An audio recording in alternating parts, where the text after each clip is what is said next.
ಲಕ್ಷ್ಮಣವರ ಮಾವ ಮತ್ತು ವಿಶೇಷವಾಗಿ ಸಾಮುವೇಲ ಮಾವ ದೇವರು ಅವರ ಕುಟುಂಬಗಳಲ್ಲಿ ದೇವರು ಸಮಾಧಾನ ಬಿಡುಗಡೆ ಮಾಡಲಿ.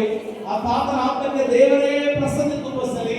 ಕರ್ತನಾದ ಯೇಸು ಬರುವಾಗ ತನಗೆ ಆತ್ಮ ಏಳಲೇಬಲಾಗಿ ಮತ್ತು ಕರ್ತನೆ ಇವತ್ತು ತಂದೆ ಕಳ್ಕೊಂಡಂತ ದುಃಖದಲ್ಲಿರುವಂತಹ ಕುಟುಂಬದ ಆ ಮನುಷ್ಯರಿಗಾಗಿ ಮಕ್ಕಳಿಗಾಗಿ ನಮ್ಮ ಸಭೆಯ ವಿಶ್ವಾಸಿಗಳಿಗಾಗಿ ಯೇಸುವಿನ ನಾಮದಲ್ಲಿ ನಾವೆಲ್ಲರಾಗಿ ಪ್ರಾರ್ಥಿಸ್ತಾ ಇದ್ದೇವೆ. ತಂದೆ, ನಿಮ್ಮ ಪರಲೋಕದ ಸಹಾಯ, ನಿಮ್ಮ ಪರಿಶುದ್ಧ ಆಶೀರ್ವಾದ ಆ ಮಕ್ಕಳ ಮೇಲೆ ಬಿಡುಗಡೆ ಆಗಲಪ್ಪ.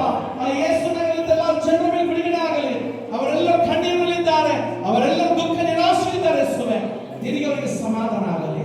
ಏಕೆಂದರೆ ನಿಮ್ಮ ವಾಕ್ಯ ಹೇಳುತ್ತದೆ, ನಾನು ನಿಮ್ಮ ದುಃಖವನ್ನು ತೆಗೆದಾಕಿ ನಿಮಗೆ ಆನಂದ ಕೊಡುತ್ತೇನೆ, ನಿಮ್ಮ ದುಃಖ ತೆಗೆದಾಗಿ ನಿಮಗೆ ಸಮಾಧಾನ ಕೊಡುತ್ತೇನೆ.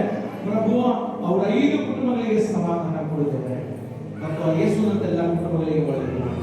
ನಿಮಗೆ ಸೇವೆ ಸಂಸ್ಕಾರ ಒಳ್ಳೆಯದಾಗಲಿ ಮತ್ತು ಅವರೆಲ್ಲರೂ ಒಳ್ಳೆಯದಾಗಿ ಸಾಯಂಕಾಲ ಪ್ರಭೋಜನಕ್ಕೆ ಬರುವ ಹಾಗೆ ದೇವರಾತ್ಮನ ಧೈರ್ಯ, ಶಕ್ತಿ, ಸಮಾಧಾನ ಕೊಡಿದ್ದೇವೆ. ಎಲ್ಲ ಮಹಿಮೆ ಸಲ್ಲಿಸ್ತಾ ಯೇಸು ನಾಮದಲ್ಲಿ ಅವ್ರಿಗೆ ಒಳ್ಳೆಯದಾಗ್ತದೆ ನಂಬುತ್ತಾ, ಅವ್ರಿಗೆ ಸಮಾಧಾನ ಮಾಡ್ತೇನೆ ನಂಬುತ್ತಾ ಯೇಸು ಕ್ರಿಸ್ತನ ಹೆಸರಲ್ಲಿ ಪ್ರಾರ್ಥಿಸಿ ಬೇಡಿಕೊಳ್ಳುತ್ತೇನೆ ನಮ್ಮ ತಂದೆಯೇ. ಆಮೆನ್. ಹಲ್ಲೆಲೂಯಾ. Thank you. ಎಲ್ಲರಿಗೂ ಚಾನೆಲ್